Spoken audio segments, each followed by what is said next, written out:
हम लेके आए हैं कहानी कैसे बने नंदी महादेव की सवारी। राधे राधे दोस्तों, सुनहरी कहानियाँ परिवार में आपका स्वागत है। पौराणिक कथाओं के अनुसार प्राचीन समय में शिलाद नाम के महर्षि हुआ करते थे, जो बड़े तपस्वी थे और उन्होंने आजीवन ब्रह्मचर्य अपनाने का संकल्प लिया हुआ था।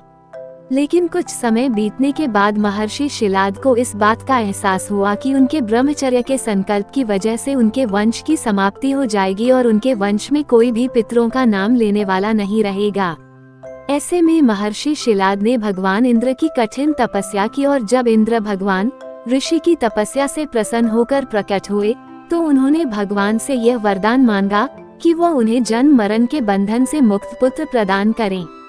लेकिन भगवान इंद्र ने ऋषि को बताया कि वो वरदान को देने में अक्षम है और आपको शिव जी की तपस्या करनी चाहिए, क्योंकि जन्म मृत्यु से मुक्त होने का वरदान देने का अधिकार उन्हें ही प्राप्त है। तब शिलाद ने कठोर तपस्या कर शिव को प्रसन्न किया और उनके ही समान मृत्युहीन तथा दिव्य पुत्र की मांग की। भगवान शंकर ने स्वयं शिलाद के पुत्र रूप में प्रकट होने का वरदान दिया। कुछ समय बाद भूमि जोतते समय शिलाद को एक बालक मिला। वह काफी सुंदर और लुभावना है। उन्होंने सोचा कि इतने प्यारे बच्चे को क्यों छोड़ें। तभी शिवजी की आवाज आई कि यही तुम्हारा पुत्र है। ये सुनकर ऋषि की खुशी का ठिकाना नहीं रहा और वो उसे साथ लेकर चले आए।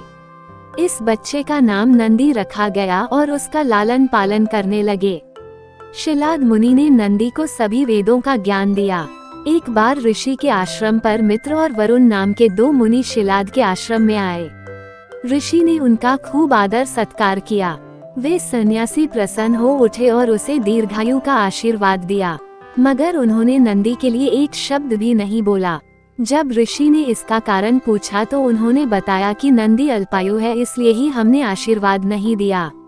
संतों की बात सुनकर शिलाद मुनि दुखी रहने लगे। जब नंदी ने पिता को दुखी देखा तो उन्होंने इस दुख की वजह से पूछी। शिलाद मुनि ने नंदी को संतों की बात बता दी। जब नंदी को मालूम हुआ कि वह अल्पायु है तो उन्होंने अपने पिता से कहा कि आप चिंता न करें।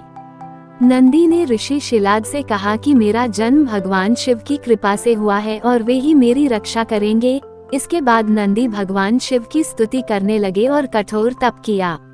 भगवान शिव नंदी के तप से प्रसन्न हुए व दर्शन दिया। वत्स नंदी, तुम मृत्यु से भय से मुक्त, अजर अमर और अदुखी हो। मेरे अनुग्रह से तुम्हें जरा जन्म और मृत्यु किसी से भी भय नहीं होगा। शिव जी ने नंदी से वर मांगने के लिए कहा तो नंदी ने कहा कि आप मुझे अपनी सेवा में रख लीजिए। शिव जी ने नंदी की इच्छा पूरी करने के लिए उन्हें अपना वाहन बना लिया। इसके बाद नंदी शिव के वाहन बने और उनके प्रिय गण भी बन गए। भगवान शंकर ने उमा की सम्मति से संपूर्ण गणों, गणेशों व वेदों के समक्ष गणों के अधिपति के रूप में नंदी का अभिषेक करवाया। इस तरह नंदी नंदीश्वर कहलाए। तब से नंदी हर समय शिव जी के साथ ही रहते हैं। इस मान्यता की वजह से शिव जी के हर मंदिर में शिवलिंग के साथ ही नंदी भगवान की प्रतिमा भी जरूर होती है।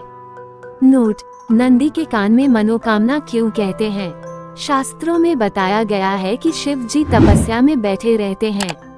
ऐसी स्थिति में शिव जी के भक्त जब पूजा पाठ करते हैं तो वे अपनी मनोकामनाएं नंदी के कान में कह देते हैं। जब शिव जी की तपस्या पूरी होती है तब नंदी शिव भक्तों की मनोकामनाएं उन्हें बता देते हैं। इसके बाद शिव जी अपने भक्तों की इच्छाएं पूरी करते हैं। तो ये थी संपूर्ण कथा नंदी जी की। फिर मिलते हैं एक नई कड़ी में।